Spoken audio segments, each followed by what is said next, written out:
gëm naa ne fii lañu yàlla di dimbalee parce que nag ki ñuy dajal naa la bëgg wax mooy kan Pape Thiaw ndax pare nga ndax ki ngay dajal xam ko moo dóor 4 ki ngay dajal moo dóor 4 Irak muy Norvège am na benn joueur bu fa nekk ñu naan ko Alandi gis nga ñooñu football bu xajam lañu football Alandi nag moom dafa wayu bandi caay si terrain bi waaye dama bëgg ndax pare nga si physique ndax pare nga si technique ndax pare nga si tic tac si rapidement parce que nag maxi bi que la gën a gaaw moom ma maxi bi que la gën a bari lu muy téye bal moom maxi bi waaye ki nga xam ne moo la gën a mën a am équation moom maxi bi waaye ki la gën a mën a raté yàlla ngi si yàlla musal kooku moom defet bi ki nga xam ne bu téye bal day rëcc yàlla ngi si yàlla musal kooku moom defet bi waaye ki nga xam ne bu téye bal day rëcc yàlla ngi si yàlla musal parce que kooku yor maxi bi waaye gis nga suñu diggante ki nga xam ne mooy Alandi moom da koy xamal ne ko woyu bandee bàyyam moom na ngeen fexe xoolal wan leen ko yëfi bandi rek jaay parce que moom bu meree xoolal boo ko merloo génn na terrain bi boo ko merloo am li nga bëgg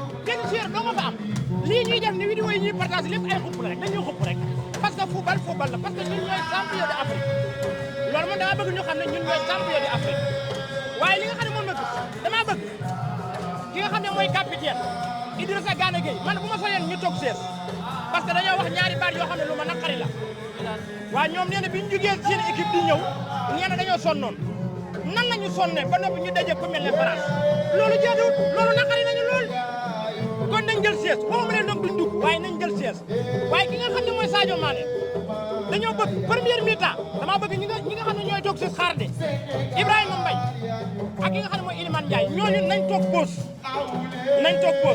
léegi nag première mi-temps bi indil ma Nicolas Jackson indil ma ki nga xam ne mooy Pape Gueye indil ma El Malick Krépin am na beneen joueur bu garaaw boo xam ne dañu ko jëlee woon si mondial bi ñu naan ko Baara Soppa ko Ndiaye Soppa gi sax nañu ko génne parce que Baara Ndiaye la rek waaye du Baara Ndiaye politicien de Baara moomu dafa garaaw parce que am na lu mu war a wane dañoo bëgg nga teg ko Baara tay na nga ko teg ndax mu wane parce que ak njàmbaaram moo tax nga jëli ko indi ko Sénégal yëpp ngi demaanu Baara Soppa ko Ndiaye moomu na ñëw Baara Ndiaye la rek na ñëw parce que nga teg ko boo ko tegee léegi deuxième mi-temps bi nag gis nga diggante Côte d'Ivoire ak Allemagne Côte d'Ivoire moo moomoon match bi. Bonsoir. Non, pour moi, Koulibaly ne devrait plus jouer. C'est vrai, c'est un grand homme. Il est vraiment, c'est le capitaine courage, mais actuellement, faisons la place aux jeunes. Vraiment, faisons la place aux jeunes. Vers la fin, on a vu comment ça a bien déroulé. On aurait même pu faire un match nul, mais Inch'Allah, ça va aller pour le prochain match. Le classement, je ne pense pas qu'il aurait dû recommencer avec les mêmes joueurs. Notamment, c'est vrai que Sarr a fait un très bon match, mais c'est parce qu'il était revenu, il est venu dans l'axe. Quand il était sur le côté, il n'a presque pas joué. Donc pour moi, le petit, c'est-à-dire celui qui est rentré après, Baye, voilà, lui au moins s'il peut jouer. Il apporte, il percute. Il aurait pu jouer avec le petit. Et je pense qu'on aurait pu gagner si le petit avait effectivement joué. Koulibaly, c'est un grand joueur, ça on ne va pas mentir, mais actuellement, il ne fait pas le poids. Il ne faudrait pas qu'on se mente.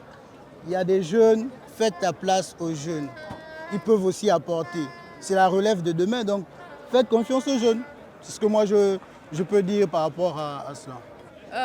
maa ngi tudd Aïssata Thiam dëkk fii HLM 6 mbetteel rek mbetteel dañoo am mbetteel sincèrement surtout on est vraiment déçu du coach. Coach bi vraiment daf ñu décevoir sincèrement ba pare dafa dëgër bopp mënuma concevoir que ni yow nga ñëw teg lii keroog ñëwaat tegaat ko d'habitude on dit que on change pas une équipe qui gagne une équipe je dirais pas qui perd mais koo xamante ni ça n'allait pas mais cette fois-ci fait des changements les changements tardifs loolu ça sert à rien en plus je peux pas concevoir que ni ngay woo ay joueurs yoo xamante ni en plus tu leur fais pas confiance il faut faire confiance aux jeunes et leur laisser voilà prouver quoi c'est ça. waaw selon moi ñun jànguñu ci suñu erreur parfois on dit que erreur yow da nga ci war a jàng mais jànguñu ci dara vraiment Pape Thiaw dafa ñëw defaat les mêmes erreurs Voilà, Koulibaly, il n'est pas en forme. On n'en disconvient pas, il est un grand joueur. L'équipe bi yépp ay joueurs yu mag ñoo fi nekk. Mais sincèrement, il n'est pas en forme. Il n'a qu'à rester sur le banc, ñeneen ñu ñëw. Voilà. Bon, ma wax ci tuuti ci fi nga tuddee Mbappé. Mbappé bu ñu xoolee première coupe du monde am, il avait 17 ans. Pourtant seen coach bi daf ko jox confiance mu dawal.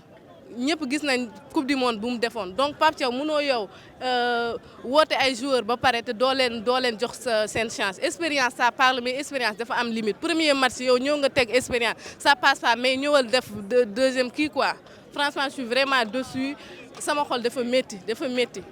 Un dernier mot mooy Pape Thiaw na déglu Sénégalais yi à un moment donné il faut mu déglu Sénégalais moom mooy coach bi moom moo war a def lu mu war a def mais il faut mu déglu Sénégalais yi quoi. Parce que le Sénégal c'est nous tous ñun ñëpp Sénégal lañ bëgg nañ joueurs yi xam nañu lu ñu def métti na football bi métti na là-bas la chaleur y a tout mais il faut ñu redoubler vraiment d'efforts et ñu xam ne ñoom ils sont champions d'Afrique dañoo war a won seen bopp tey jii mën nañ génn meilleur troisième mais loolu gënaluñu quoi au fait pour ñun suñu titre rek dañoo war a génn la tête haute quoi vraiment on est dessus. Franchement man moom awma espoir parce que boo gisee le nombre de buts qu'on a encaissé buñ comparé meilleur troisième yi yeneen kii yi lu ñu encaissé tamit bu dee ñun lu ñu encaissé moo gën a bëri et tamit ça dépend de lu ñuy dóor Irak parce que Irak moom sincèrement ñoom tamit ils ont une très belle équipe voilà du yomb sincèrement sénégalais tey match bi suñu match la woon et puis voilà le coach a tout gassé. C'est moi qui j'étais Pape Thiaw. Koulibaly n'a pas démarré. Il n'a qu'à être deuxième mi-temps parce qu'il n'est pas en forme. Un joueur qui a resté combien de mois sans football. Tu as fortement des baisses de forme. C'est désolant.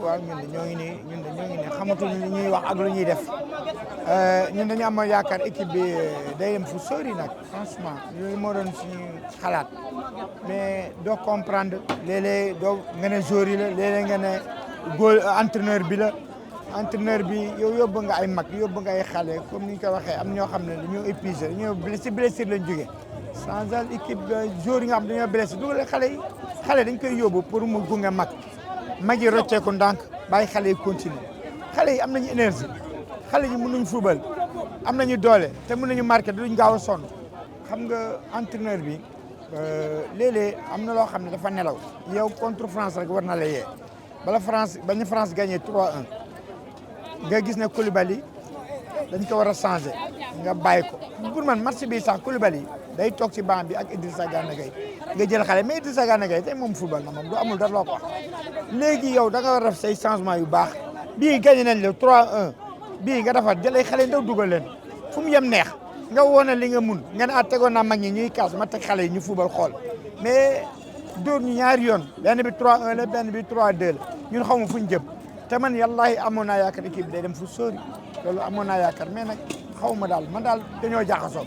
Koulibaly daa war a xajale place am Sadio Mané daa war a xajale place am Gana Gueye daa war a xajale place am football xale moo ko moom yow nga convoqué ñi nga teg si banc bi nag nga am Sandaxo Bara Ndiaye waaw nga am Assane Diao nga am Sarr nga teg leen si banc bi Pape Thiaw dañu yëpp xanaa yow jigéen ñi sax xam nañ ne man ku ma dugaloon sax classe bi maa bi mu teg du ma ko teg ah waaye nañu dimbali ngir yàlla laay war a suuli waay mu xam ne ñun ñoo ngi souffrir waay. D'abord, j'encourage tous les Sénégalais et j'encourage les joueurs. J'encourage le capitaine Koulibaly. Il vient de blessure, 2 mois il n'est pas compétir. Il est venu pour sauver le Sénégal, mais malheureusement, il est tombé de l'eau. Donc nous, il a travaillé beaucoup pour nous. Donc actuellement, on va encourager pour lui, encourager tous les anciens. On est là pour eux, on est là pour le Sénégal. Donc c'est pas facile. Le niveau mondial, le niveau est trop haut. Donc on est des champions d'Afrique, double champion d'Afrique. L'Afrique avec le mondial, c'est pas la même chose. Donc actuellement, c'est pas facile de parler ou bien de dire quelque chose. C'est le loi du foot. Le foot, aujourd'hui tu peux gagner. Demain tu peux prendre des défaite et machiner. C'est les trois ensemble. Donc si tu gagnes pas. Il faut s'encourager les joueurs.